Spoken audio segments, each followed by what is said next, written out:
আসসালামু আলাইকুম ভিউয়ার্স, শুধুমাত্র ময়দা দিয়ে এত সুন্দর একটি ডিজাইনার চিপস এখন থেকে বাসায় তৈরি করে নিতে পারবেন। একদম দোকানের মতন খেতে যতটা সুস্বাদু আর এতটাই কুরকুরে, আবার এটাকে কিন্তু আপনারা তৈরি করে সংরক্ষণ করে রেখে দিতে পারবেন একটি এয়ার কন্টেইন বক্সে।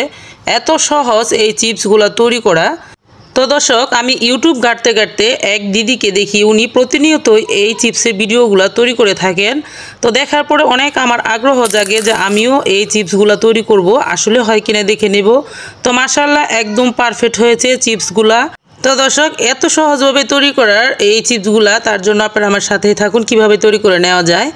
তো প্রথমে এখানে আমি একটি বাটি নিয়ে নিলাম, আর বাটিতে দিয়ে দিলাম 4 কাপের 1 কাপ ময়দা, আর দিয়ে দিচ্ছি হাফ চা চামচের কম লবণ, আর দিয়ে দিচ্ছি হাফ চা চামচের কম বেকিং পাউডার।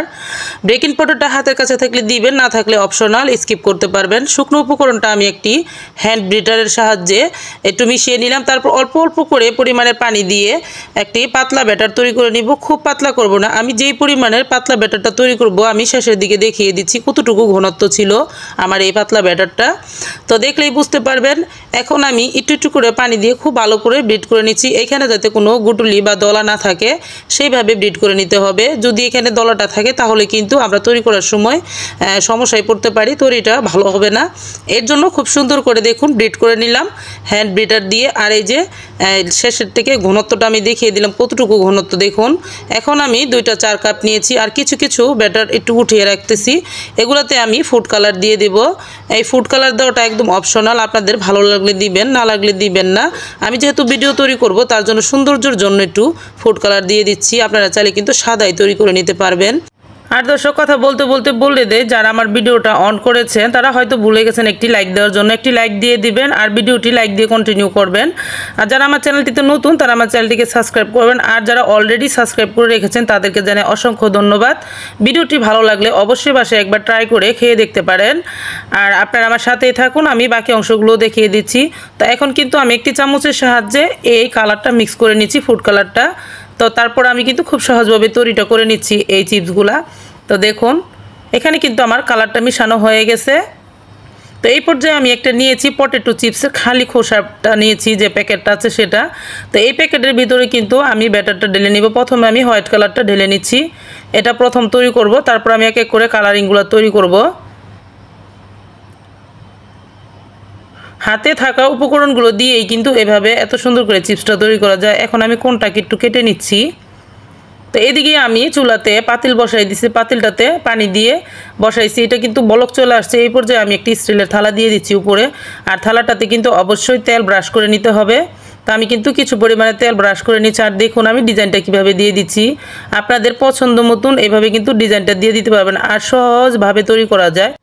আমি আমার পছন্দ মতন একটা ডিজাইন দিয়ে দিলাম, আর আপনারা চাইলে কিন্তু যে কোনো ডিজাইনটা এখানে দিয়ে দিতে পারবেন। আর দেখুন এটা আমি যখন একটা তৈরি করে আরেকটা তৈরি করতে যাচ্ছি তখন কিন্তু এই যে ধীরে ধীরে কিন্তু কালারটা চেঞ্জ হয়ে যাচ্ছে, ওদিকে কিন্তু সিদ্ধ হয়ে যেতে চাইতেছে। তো যখনই এটা সিদ্ধ হয়ে যাবে সাথে সাথে কিন্তু উঠিয়ে নিতে হবে, দেরি করা যাবে না। দেরি করলে বেশি সিদ্ধ হয়ে গেলে এটা কিন্তু লেগে যাবে থালাতে। এর জন্য যখনই কালারটা পুরোভাবে চেঞ্জ হয়ে আসবে, একদম সিদ্ধ কালারটা চলে আসবে পানি কালারের মতন, তখনই কিন্তু সাথে সাথে উঠিয়ে নিতে হবে খুন্তির সাহায্যে। আমি কিন্তু এই প্রথম যে চিপসগুলো তৈরি করতেছি হোয়াইট কালার, এই কালারটাতে কিন্তু আমি ভিডিওটা স্কিপ করিনি, আপনাদের বোঝার জন্য আমি এইভাবে রেখে তৈরি করে দিলাম যাতে আপনারা বুঝে তৈরি করতে পারেন। তো পরে যে আমি কালারিং চিপসগুলো তৈরি করব সেইগুলোতে কিন্তু আমি ভিডিওটা স্কিপ করে দিয়েছি, না হলে ভিডিওটা কিন্তু অনেক বড় লং হয়ে যাবে। তো দেখুন এখন আমি একটু একটি ঢাকনা দিয়ে ঢেকে দিচ্ছি, শুধু ভালো করে সিদ্ধটা হয়ে যাওয়ার জন্য, কালারটা চেঞ্জ হওয়ার জন্য। এখানেও কিন্তু আমি ভিডিওটা স্কিপ করিনি, দেখুন দেখাই যাচ্ছে কিভাবে সিদ্ধ হয়ে যাচ্ছে। যখনই একটু কালারটা ভালো করে সিদ্ধ হয়ে চেঞ্জ হয়ে যাবে তখন আমি সাথে সাথে কিন্তু উঠিয়ে নিব। এই পর্যায়ে দেখুন একেবারে সিদ্ধ হয়ে গেছে। তো এখন আমি ঢাকনাটা নামিয়ে নিচ্ছি। আপনারা ঢাকনা দিলেও পারবেন, ঢাকনা না দিলেও সমস্যা নেই, এমনিতেও কিন্তু সিদ্ধ হয়ে যাবে। তো এখন দেখুন আমি সাথে সাথে উঠিয়ে নিচ্ছি, খুব সুন্দরভাবে উঠে যাবে, এখানে কিন্তু লেগে থাকবে না। কিন্তু দেরি করলে এটা শুকিয়ে যাবে, প্লেটে শুকিয়ে গেলে কিন্তু লেগে যাবে। এর জন্য সাথে সাথে তুলে নেওয়ার চেষ্টা করবেন, আর এভাবেই কিন্তু উঠে যাবে। এগুলা দিয়ে তৈরি করার পরে কিন্তু আপনারা চাইলে ফ্যানের বাতাসে শুকিয়ে নিতে পারবেন, আবার রৌদ্রেও শুকিয়ে নিতে পারবেন। তো দর্শক সবগুলোই কিন্তু আমি এভাবে উঠিয়ে নিচ্ছি। এর জন্য আমি বলে দিচ্ছি প্রতিবারই চিপসগুলো দেওয়ার আগে কিন্তু তেলটাকে ব্রাশ করে নেবেন, এতে করে কিন্তু সুন্দরভাবে উঠে যাবে, লাগবে না। তো এখন আমি দেখুন কালারিং চিপসগুলোও কিন্তু তৈরি করে নিচ্ছি। আমি তো আগেই বলে দিয়েছি যে এখানে আমি ভিডিওটা স্কিপ করে দিয়েছি, নয়তো ভিডিওটা অনেক বড় লং হয়ে যাবে। তো এখানে দেখুন এই চিপসগুলো তৈরি করতে করতে কিন্তু একদিকে সিদ্ধ হয়ে যাচ্ছে, আমার ঢাকনা দেওয়ার প্রয়োজন নেই। এখন আমি শুধু চিপসগুলো তৈরি করার পরে উঠিয়ে নেব। যেগুলো সিদ্ধ হয়ে গেছে এগুলো আমি উঠিয়ে নেব, দেরি করলে শুকিয়ে যাবে, প্লেটে শুকিয়ে গেলে লেগে যাবে।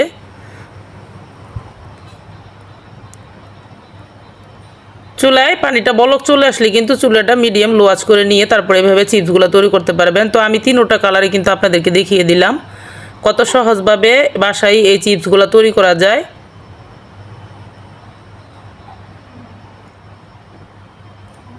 তো দর্শক এভাবে কিন্তু আমি সবগুলো চিপসই তৈরি করে নিলাম, অনেকগুলো চিপসই আমার এখানে হয়েছে।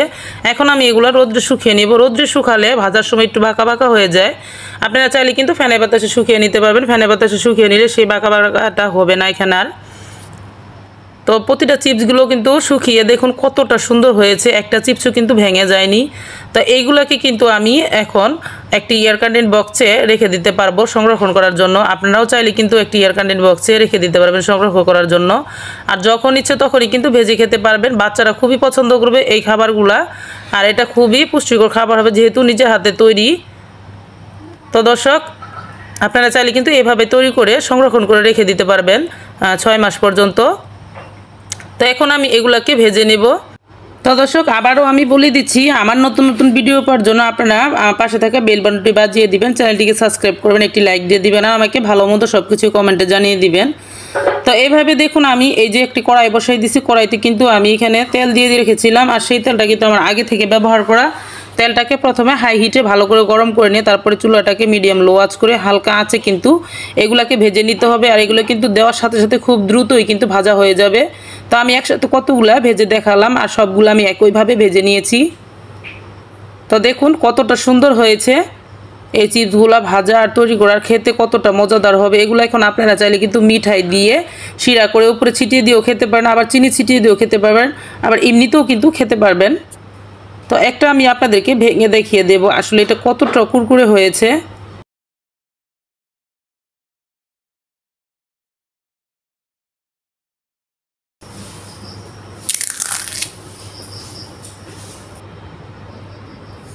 তো দর্শক আশা করি আজকের এই ভিডিওটি আপনাদের কাছে ভালো লাগবে। ভালো লাগলে অবশ্যই বাসায় একবার ট্রাই করতে পারেন আর আমাকে লাইক কমেন্টে জানিয়ে দিতে পারেন আসলে এই রেসিপিটা আপনাদের কাছে কতটা ভালো লেগেছে।